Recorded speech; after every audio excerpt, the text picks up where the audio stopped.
the different sizes of the Quran, the transliterated Quran. And this is nice and beautiful. They get them in nice leather jacket and pocket size. Whatever it is good. But more of that is being devoted to preserving the letters of the Quran and not really desperate on the commands of the Quran. What we want is to only learn how to read the Quran properly. Again, that is good. But it seems that that's where we always stop.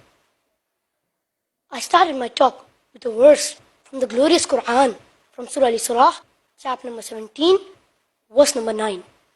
إِنَّ هَذَا الْقُرْآنَ يَهْدِي لِلَّتِي هِيَ أَقْوَمُ. Indeed, this Quran guides humanity to that which is best. Best in form, best in manner, best in result, best in path. Keeping this in mind, my dear brothers and sisters, let us focus on some of the most valuable lessons learned by understanding one of the earliest passages of the Quran, which will guide us to make the best of people and the best of societies, inshallah. Amongst the very first verse